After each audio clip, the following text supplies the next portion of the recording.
Ukraine troops reported outages of Starlink devices on the front line, hindering efforts to liberate territory from Russian forces.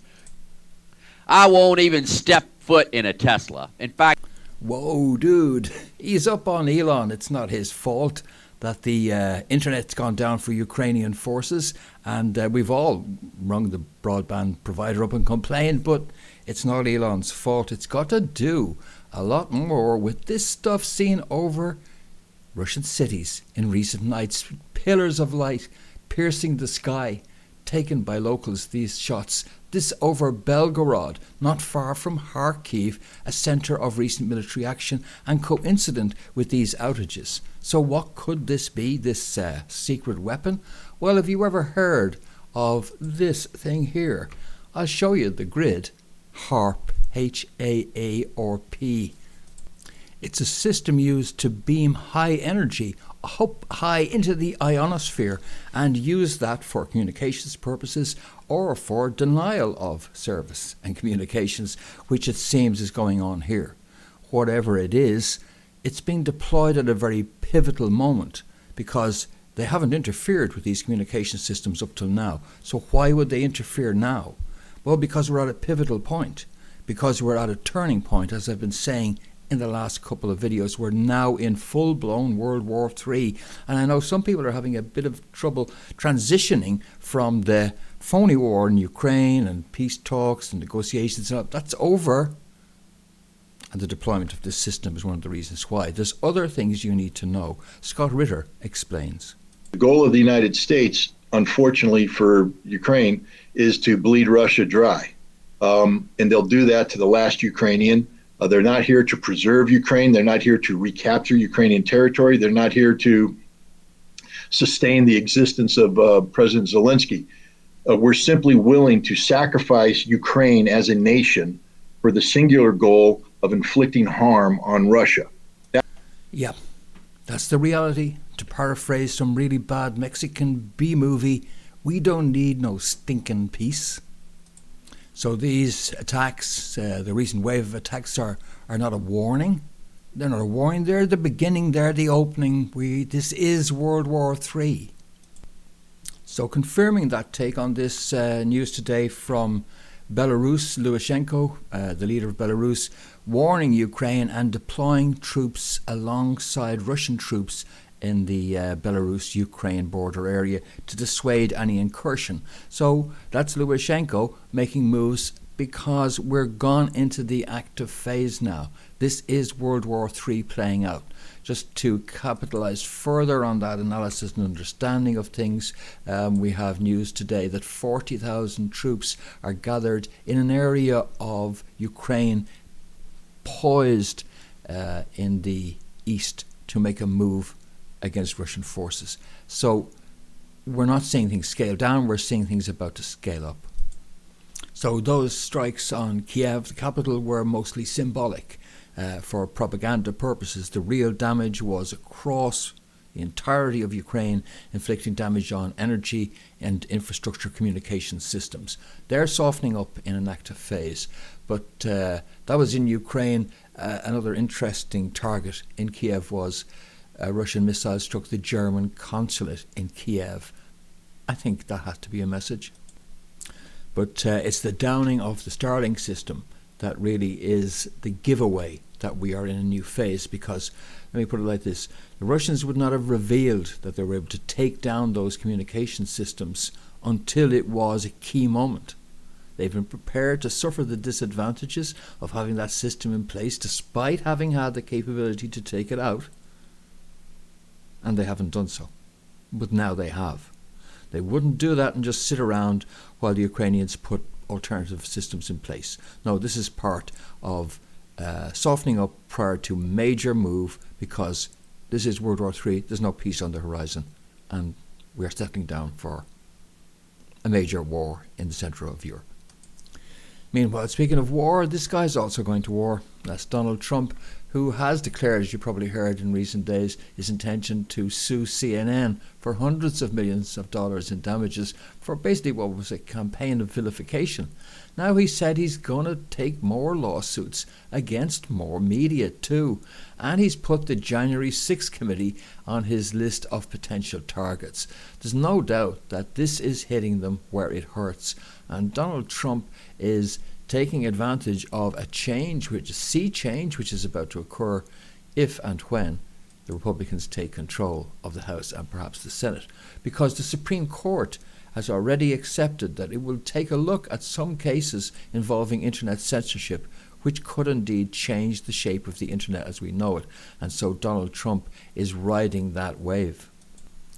Trump knows that 2023 is going to be the year that we change the internet. And make no doubt about it, these huge internet companies are going to lose their ability to censor as they have been doing.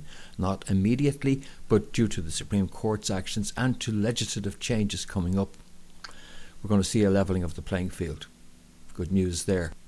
And in tinfoil hat news, here's something that came out last week, which it was that the giant consulting firm, McKinsey, the US consulting firm, which has as clients the WHO, Pfizer, and the Bill and Melinda Gates Foundation, secretly managed the Quebec's government's response to COVID.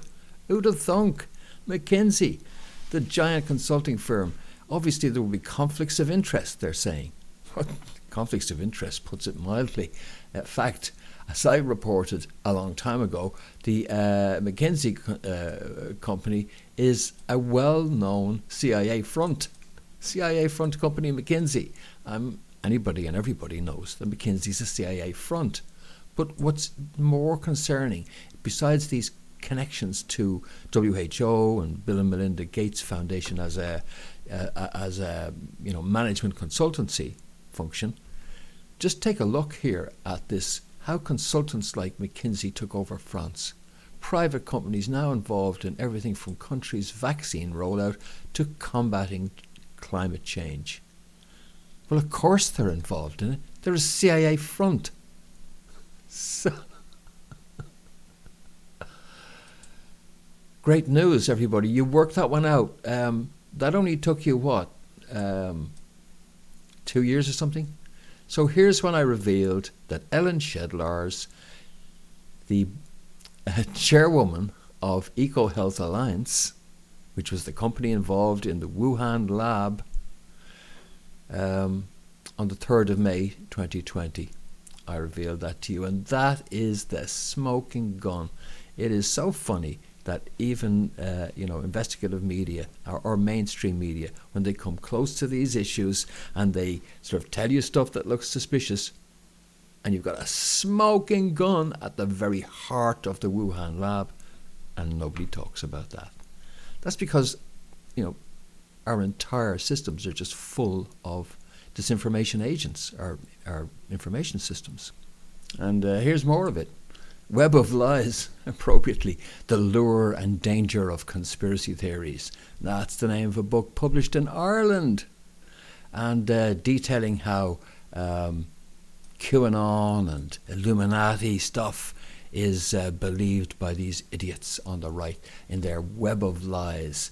And that was Eva Gallagher who published that book, and she is an analyst at the Institute of Strategic Dialogue, a think tank investigating the intersection of far-right extremism, disinformation and conspiracy theories. You get these think tanks set up to do this. And for a point of information, in the weeks after the 9/11 attacks, when myself and Cathy McMahon set up a special forum on, I think it was some free public domain system, we had somebody from one of these strategic think tanks which investigate conspiracy theories join. They were sticking their oar in straight away. So that she comes out of this background tells you exactly who she's working for. Let's see, this Institute for Strategic Dialogue, a think tank, its founding CEO. It runs a wide-ranging program of work on extremism, far-right extremism, and they work with Google and radical awareness networks. Yeah, that's what they are. Truth suppression. And she worked for Storyful as well. Let me just pick that. She previously worked as an investigative journalist at the news agency Storyful. Storyful is set up by Mark Little, who worked in RTE, the Irish national broadcaster, and then went on to set up Storyful. And Storyful describes itself as, that's another story we're getting to, as a news and intelligence agency.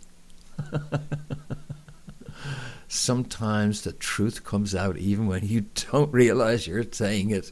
They are a news and intelligence agency, central intelligence agency. So this girl has got links to a CIA front called Storyful, and also an Institute of Strategic Dialogue. There's another CIA front.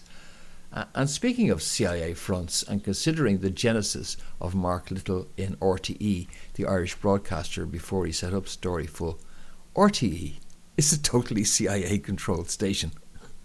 It is stinking rotten with CIA. And here's that other story I wanted to finish on in this quick update, which is Irish doctors take on the Medical Council. And that's number 5 in a series of iconoclast interviews conducted by the Irish Inquiry, and very well worth a watch, as you'll see 3 doctors there describe the current situation we're in and the need for reform at the heart of the medical system. Good stuff. And of course that's part of another war that we're fighting. So we've got the war to reclaim our information systems and the war to reclaim medicine for the people. But links to that video and all the other stories I covered are in the description. As ever, anything I talk about here on The Beautiful Truth, you'll always find links in the description. So you can go and check it out yourself, and you'll often find loads of background links there too, to dig deep into stories. That's it for this edition, folks.